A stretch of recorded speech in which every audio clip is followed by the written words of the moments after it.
Assalamualaikum warahmatullahi wabarakatuh. Kami dari kelompok 3 yang beranggotakan Aresti Adeswati Pratiwi, Yenika Kristina Herianto, dan Rayhan Aryo Widanto akan mempresentasikan mengenai teknik lab mikrobiologi dengan materi penyiapan preparat olesan atau lapisan tipis dan fiksasi.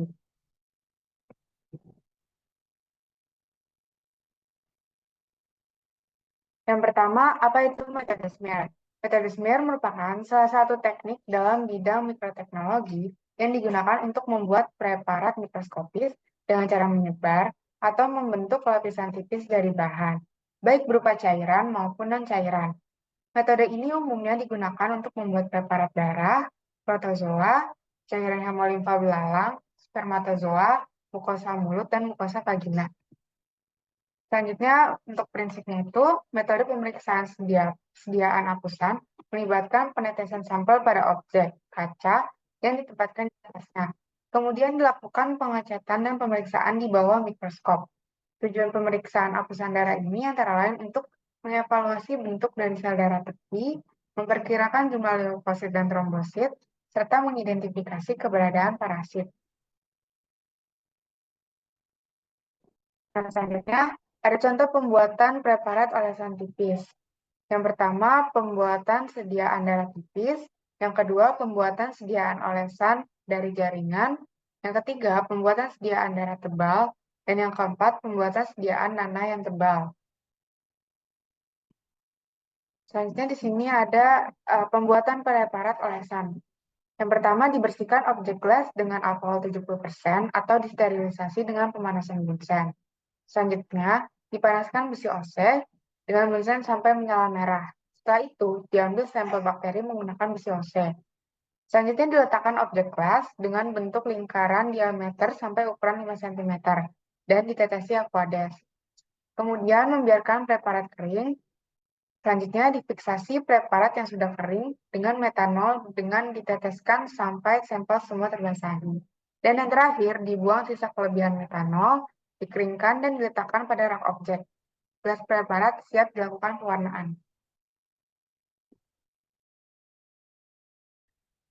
Oke, kita masuk ke bagian selanjutnya, yaitu masuk ke bagian fiksasi. Nah, fiksasi itu merupakan salah satu cara nih untuk mempertahankan bentuk awal sebuah sampel preparat agar tetap dalam bentuk alaminya. Nah, hal ini tuh bertujuan untuk menjaga bentuk dari bakteri yang bakal kita cek agar tidak rusak. Nah, proses fiksasi ini tuh harus dilakukan sesegera mungkin agar sampel yang akan diamati tidak terlanjur rusak. Nah, dalam mikrobiologi biasanya proses fiksasi ini tuh cukup dilakukan pada memanaskan objek gelas pada suhu yang cukup tinggi. Nah, tapi sebelum itu spesimennya harus kering dulu di suhu luar. Nah, selanjutnya bakal timbul pertanyaan ini, kenapa sih si fiksasi ini penting? Nah, kalau seandainya sampel itu nggak difiksasi dulu, sampel itu nggak bakal nempel pada objek gelas. Objek gelas itu kaca yang biasa kita pakai buat mikroskop itu. Nah, ketika dia nggak menempel baik, maka proses selanjutnya itu proses pewarnaan itu tidak berlangsung dengan baik pula. Jadi memungkinkan nanti si bakteri itu bakal ikut larut bersama eh, pewarna atau stainingnya. Jadi kayak yang bakal kita cek itu nggak bakal ada. Nah, sebenarnya apa sih tujuan dari si fiksasi ini? Fiksasi ini bertujuan untuk menghentikan proses metabolik itu secara cepat. Kemudian juga mematikan organisme secara cepat juga, terus memudahkan proses pewarna atau staining seperti yang sudah dibilang sebelumnya, juga untuk pendekatan organisme ke objek gelas, dan yang terakhir itu saat spesimen yang kita yang pakai itu bakal dipakai dalam jangka waktu lama, maka perlu diawetkan. Nah, fiksasi ini merupakan salah satu cara untuk mengawetkan spesimen. Lanjut untuk macam-macam fiksasi itu dibagi dua, ada fisik, ada yang kimia. Untuk fisik itu dibagi dua lagi, ada pembakar bunsen, sama ada freeze drying. Nah, untuk yang pembakar bunsen itu cukup melewatkan objektif gelas itu di atas bunsen. Nah, tapi untuk pengarahannya yang bakal kita panasin itu bukan tepat di atas objeknya, tapi di bawah, di balik spesimen yang bakal kita uji. Jadi kita cukup lewatkan beberapa kali. Nah, untuk kira-kira apakah ini udah cukup atau belum itu dengan merasakan si objek dari gelasnya ini ketika sudah agak panas sedikit, maka proses fiksasi ini disudahkan. Nah, untuk jaraknya sendiri itu bisa disesuaikan dengan bakteri yang bakal kita cek supaya bakteri itu tidak hancur dan juga tidak basah juga gitu. Untuk yang selanjutnya ada freeze dry. Yang freeze drying itu dilakukan dengan bantuan alat lyophilizer yang akan mendehidrasi secara cepat dalam suhu yang sangat rendah sehingga sampel yang bakal kita uji itu menjadi kristal.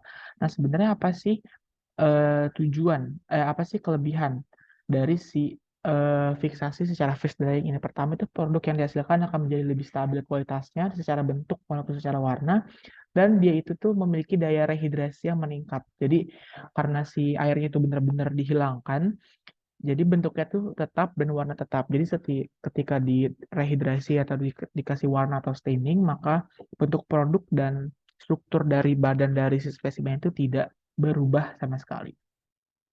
Selanjutnya untuk yang cara kimia itu bisa menggunakan teknik penambahan suatu bahan kimia. Teknik ini digunakan untuk memperbaiki spesimen atau jaringan biologis dengan bahan kimia untuk mencegah autolisis oleh enzim dan deformasi morfologi selama proses persiapan spesimen.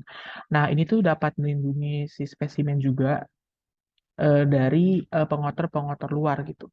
Nah, biasanya itu bahan kimia yang bakal kita pakai itu bakal menembus ke dalam sel dan bereaksi dengan komponen seluler seperti protein dan lipid untuk membuatnya itu menjadi tidak aktif, tidak larut, dan tidak bergerak. Jadi tetap di situ, standby di situ. Nah, campuran fiksatif yang biasa digunakan itu ada etanol, ada asam asetat, merkuri klorida, formaldehid, dan glutaraldehid. Nah, bisa juga berupa campuran nih antara campuran dari asam pikrat dan asam cuka, dan juga bisa campuran dari alkohol dengan aseton. Nah, biasanya itu cara kimia itu digunakan untuk fiksasi spesimen dengan menggunakan mikroskop elektron transmisi. Selanjutnya saya akan menjelaskan mengenai parameter penting yang harus kita jaga dalam teknik laboratorium mikrobiologi preparat olesan ini. Yang pertama adalah kita harus menjaga agar waktu antara pembunuhan dan fiksasi itu sangat minimum. Kenapa? Karena pengaruhnya itu adalah nanti ke kualitas dari sampel. Itu akan memburuk kalau misalnya waktu antara pembunuhan dan fiksasi itu terlalu lama. Kenapa bisa kayak gitu? Karena kalau waktunya terlalu lama, nanti akan ada kurun waktu yang bisa membuat sampelnya itu terdegradasi. Kalau sampel terdegradasi, nanti morfologinya itu akan memburuk dan akan membuat evaluasi morfologinya terhambat. Selanjutnya, kita juga harus menjaga agar ukuran jaringan yang kita gunakan itu sangat kecil, tapi tanpa kehilangan informasi yang penting dan tanpa merusak jaringan tersebut. Jadi, kalau spesimen yang kita gunakan nanti terlalu besar, itu harus difiksasi terlebih dahulu, dan kita harus mempertahankan satu dimensi, kurang dari 1 mm, atau area torehan spesimen yang dapat dibuang agar fiksatif dapat menembus. Dan penetrasi efektif fiksatifnya itu adalah sekitar 0,5 mm untuk osimer. Selanjutnya, kita juga penting untuk menjaga deformasi jaringan kasar agar seminimal mungkin dengan cara menggunakan alat yang tajam, serta menjaga manipulasi spesimen agar juga seminimal mungkin. Selanjutnya, apa sih hal-hal yang harus kita perhatikan dalam preparat olesan dan fiksasi ini? Yang pertama, kita harus melakukan segala cara agar jaringan ini tuh tetap lembab. Jadi jangan sampai jaringannya kering. Kita harus menjaga dan memastikan jaringannya tetap lembab dalam media fisiologis sampai dalam fiksasi.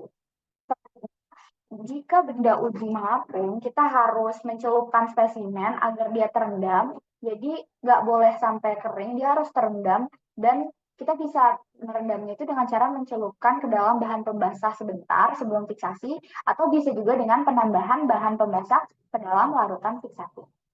Selanjutnya, kita juga harus memindahkan fiksatif sesegera mungkin. Karena kalau misalkan fiksatif terpapar udara terlalu lama, itu nantinya dapat menyebabkan berkurangnya vakum parsial dan dapat merusak spesimen. Jadi jangan sampai fiksatif terkontaminasi oleh udara bebas.